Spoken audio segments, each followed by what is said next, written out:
See, that's a relationship to thought. A goal is a thought. Like I've talked to people who will literally go down with the ship of their goal. Like I started, so I finished. What kind of person would I be if I made up a goal and I didn't see through it to the end? Well, it's just a thought that you're using for some purpose that you can stop using it anytime you like. See, so there's a way in which understanding that goals are just thought, that there are levels of clarity in thought, and understanding that thought is a tool that you can use however you want.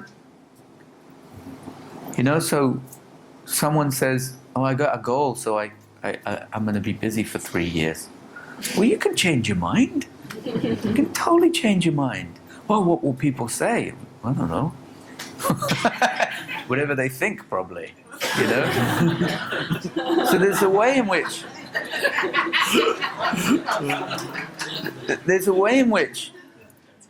goals, once thought gets elevated to something extraordinary, like beliefs, what do you call it? Conditioning, goals, you can lose perspective that it's just something you're using. It's kind of a hot-cold game. We're kind of in this game of navigating thought and life, and nobody understands it well enough to do it right. And there isn't even a framework for right. And goals is one of those areas where people over-elevate the importance of thought in a way that they're then victimized by. And in my world, I can't, now that I'm thinking about it, I can't see how that isn't the only issue with goals. Maybe. Well, it's interesting because, you know, for me, for years, it was commitment was the one that was the over meaningful thought. Yeah. And I, you know, a lot of you know, I worked with some real commitment coaches, and I noticed during the course of the time that I was doing that my 95% commitment, as it felt to me, which was just that. It was like, well, yeah, this is what I'm doing until I'm not, was a hell of a lot more reliable than all these people who were 100% personally committed to what they were doing and then didn't show up when something was needed.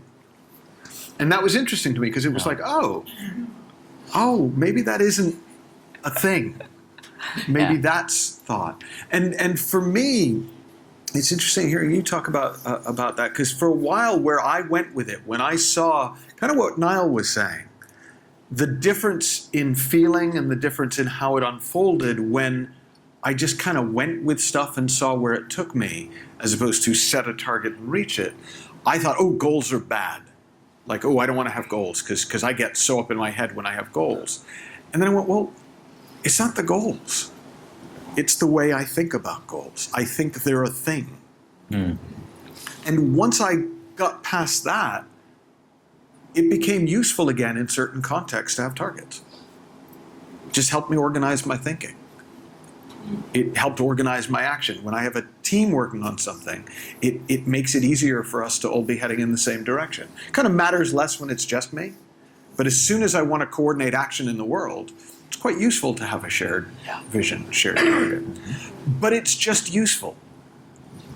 It's not a thing. It's not a vision. It's like, oh yeah, if we have a vision for where we're heading, that's kind of useful sometimes.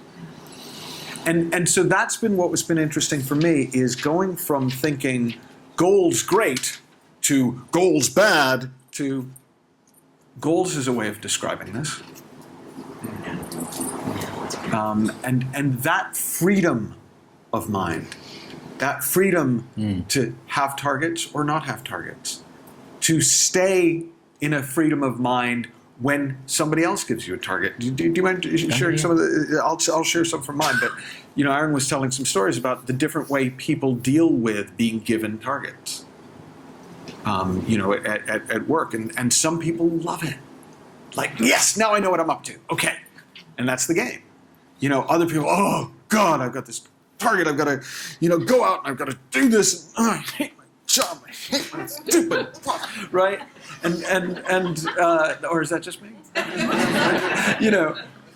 But the really funny thing is when you're the one that set the target.